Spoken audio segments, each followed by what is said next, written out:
Hey beauties, it's Ker-Leen. Thank you for tuning back into my channel. Today I have a first impression sort of unboxing of a new fragrance for you.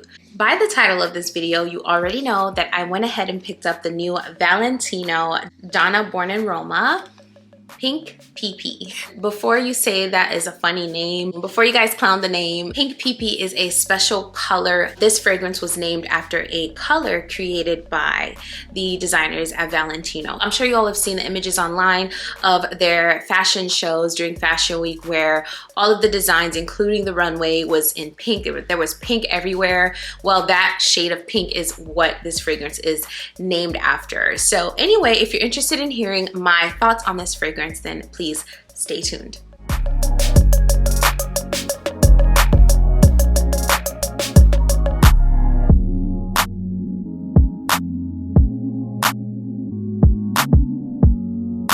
Hey friend, thank you so much for joining me for another video. I'm excited about this one. As you can see, I have on my pink and I'm ready to get into this pink fragrance.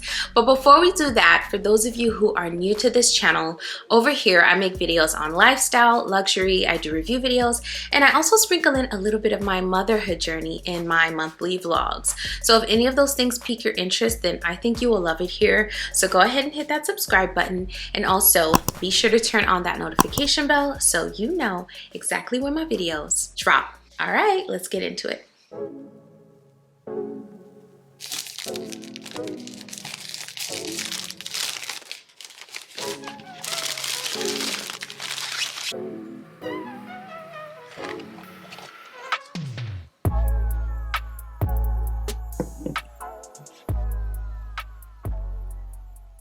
Okay, y'all, so now that you've seen the unboxing, we're going to open it up on camera so y'all can see. I'm really loving this glossy box that it's in. I love this shade of pink. This shade of pink is closer to a fuchsia in my opinion. And y'all, I'm just gonna be 100% honest and transparent. I picked up this fragrance because of the pink colored bottle. That was the top reason why I picked up this fragrance, is because it was pink. The bottle is pink. When I opened up the fragrance and I pulled the bottle out, I was just a little bit disappointed that it is not an opaque bottle. The pictures online look like the bottle would be opaque, so I was expecting an opaque bottle, but y'all, this is not opaque. It's a clear bottle. Now that being said, this is still a beautiful bottle, and honestly, like I said, the number one reason why I picked up this fragrance was because the bottle is pink. So there's that. I didn't necessarily have any expectations for the fragrance, and we're gonna get into that in just a moment, but the bottle is so beautiful. I love the glossy box. I think that is so cute, and honestly the presentation is just so adorable. I love it. Now this size is a 3.4 fluid ounce, and this is the only size they had available on the Sephora app. As soon as I got the notification from Sephora that this fragrance was available, I went ahead and picked it up, and I did share the link with you all, but honestly within like an hour or so of my purchase, this fragrance was sold out. So this fragrance sold out within hours when it debuted on Sephora's website. So if you go on Sephora now, you'll see that it is sold out, but this is going to be everywhere in just a little bit. So you can definitely still get your hands on this even if you missed the initial drop by Sephora. So again, this shade of pink, I feel like it's closer to a fuchsia, but it's so beautiful. I just love this bottle. Although I was expecting opaque, I'm actually really loving the clear pink. Okay, so now what you all are here for, the scent, the juice. I will start by saying you have smelled this before. Okay, so let's get that out of the way. This is a fragrance that you have smelled before. When I first sprayed this on, I was like, oh my goodness, this reminds me of something. So I immediately went to my perfume collection, and after sniffing around for a little bit, I discovered what this reminds me of. And it reminds me of a couple of different fragrances, to be honest. But before we get into that, let's talk about the notes. I'm on Fragrantica, and Fragrantica has the notes listed as mandarin, so a Calabrian mandarin, orange blossom, and bourbon vanilla. So the mandarin's at the top, orange blossom is at the mid, and bourbon vanilla is at the base. Actually, I want to go and grab a perfume that I need so I can properly describe this fragrance, so give me just a second. All right, we're back. To sum up what this fragrance smells like, this is a vanillic orange blossom fragrance.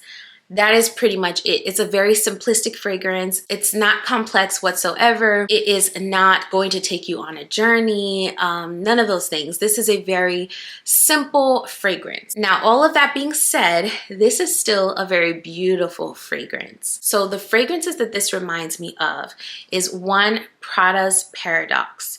If you own Prada Paradox, you can skip on this because they are very, very similar.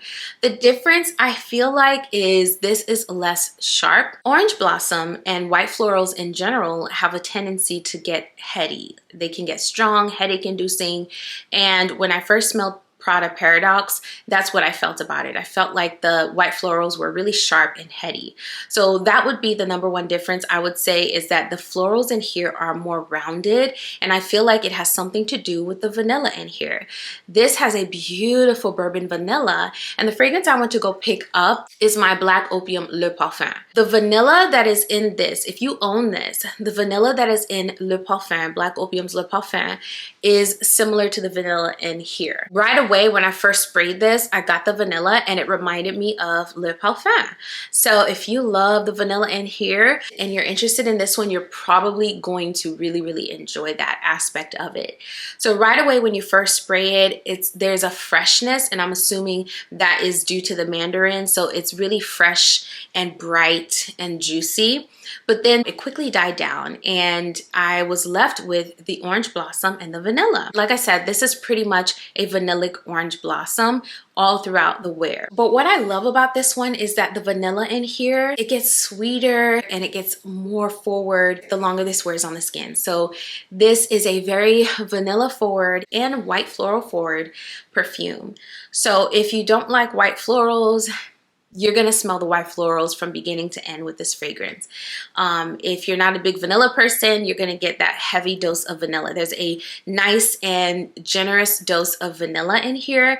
And honestly, although this has orange blossom in it, this is the perfect fragrance for when you want something lighter to put on in the fall, because this is almost as much vanilla as it is orange blossom. I would say there's a lot more orange blossom than vanilla, but the vanilla is right up there. There's a lot of it in here. So all that to say, my first impression of this is it was something I smelled before. It's not anything groundbreaking or new or fresh. We've all smelled this before. However, I didn't pick up Prada Paradox because it was too heady for my liking.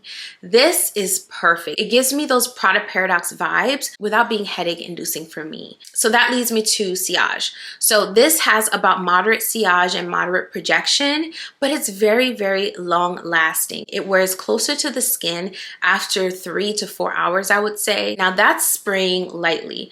I would imagine if you really go in with this, the projection and the sillage are going to increase and you are really going to be smelling this all throughout the day. You can build this up, and it does have the tendency to become beast mode if you really go in with this. Now, if you just do like 2 to 3 sprays, that's what the performance is gonna be like. You're gonna get moderate sillage, moderate projection. But if you're like a heavy sprayer, you go in with like 10 to 15 sprays, then this is going to perform differently for sure. So it's one of those fragrances that has the potential to become beast mode if you go ham. And if you have a 3.4 fluid ounce bottle, I don't see why not. Spray to your heart's content, honestly. Now, let's get into some of the fragrances that this smells like. So I told you that this smells like Prada Paradox. That would be number 1. The next fragrance this reminded me of is something that I picked up a travel size of recently, and that is Alien Goddess Super Floral. I'm not exactly sure how they smell the same because the notes are quite different, but this honestly reminds me of this. They remind me of each other. So if you have Alien Goddess Super Floral, again, you can skip on this. If you don't like the alien DNA, then you might want to go for this new Valentino instead. So the other fragrance that this smells like that I no longer have, I used a little bit over half of my 1.7 fluid ounce bottle and then I got bored, so I sold it. And that is Giorgio Armani's My Way. So I don't, the original, not the Intense. So this reminded me of My Way as well. So if you have My Way, you may want to skip on this. If you don't have My Way and you were thinking about getting it, you may want to opt for something new instead. And especially with this cute bottle, like, why not? Do I regret purchasing this? No. I don't regret purchasing this. I am actually happy to have it because it's different enough from all of my other fragrances. Loving the bottle. I do quite enjoy the pink bottle. It's just a vibe when I go and reach for it and spray it on. So I am happy because of that. The only thing I wish though is that I wish they had it in different sizes because I'm not a 3.4 fluid ounce bottle type of girl. I don't wear fragrance that heavily. I don't work like a 9 to 5 where I have to sit in the office and I really want to make sure my fragrance is there with me all day. So because of the way that I wear fragrance, I would have preferred a 1.7 fluid ounce bottle. That's pretty much it. If you already have this DNA, then you can skip it. But if you don't have this DNA in your collection, or you've recently decluttered or finished a bottle and you want an orange blossom fragrance and you just want something to make you smile when you reach for it, then go for it. This is adorable. I love the bottle. The fragrance is beautiful. Oh, one more thing. This does not smell anything like the original Donna Born in Roma. I would imagine this smells closer to the Intense because when I smelled the Intense in store, it was a little bit more heavy on the jasmine. This is an orange blossom, so different white florals, but I would imagine this is probably closer to the Intense. This doesn't smell anything like the original. The original has that black currant and that pink pepper at the top. This doesn't have it. The original has jasmine at the mid. This doesn't have it.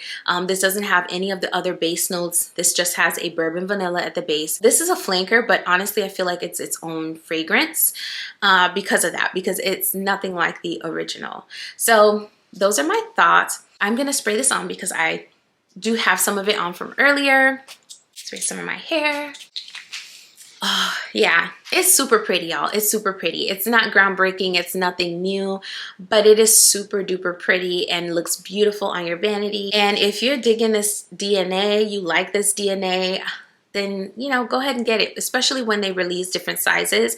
I would definitely go ahead and get it. This Alien Goddess Super Floral smells so similar to it. This smells so similar. So if you have Super Floral, then you probably want to skip on this. If you enjoy Black Opium's Le Parfum, then you're going to love having that bourbon vanilla mixed with that white floral. Very, very nice. So yeah, y'all, this has been a first impression kind of a video. My initial thoughts on Valentino Donna Born in Roma's Pink PP fragrance. It's not very complex, it's very simple, but it is a beautiful orange blossom fragrance with a gorgeous sweet bourbon vanilla that rounds out that white floral and keeps it from getting too heady. Because of the bourbon vanilla, this is going to be really nice in the fall. I think the original is like that too. You can wear the original in the fall. It actually performs really nicely in the fall. I know some people that prefer to wear the original only in the fall. So this is going to be similar because it has a denseness to it. It has a sweetness to it, and it's almost like this creamy white floral fragrance. It's warm and it's perfect for fall, honestly. So those are my thoughts. I hope you enjoyed this video. If it was helpful to you, don't forget to give it a like on your way out. And the sun is going down over here, so I'm gonna go ahead and wrap this video up. If you enjoyed this kind of video, don't forget to join the family by hitting the subscribe button and also turning on your notifications so you never miss another video. Before I head out today, I just want to remind you to keep being you, your unique self, the you that you were created to be. That is a journey that I'm currently on. I'm on this journey to stop putting barriers or parameters around who I truly am and just rely on God to bring out my talents. And when He has pinpointed what those talents are, to just go out and do what He's called me to do without any type of parameters, to just be my truest self. So I want to encourage you to do that today. Just go out there, be your truest self. There's not another person that has your makeup. And that's why it's important to be yourself, because the world needs you. I will be over here doing the same. I'll see you in another video very soon. Bye.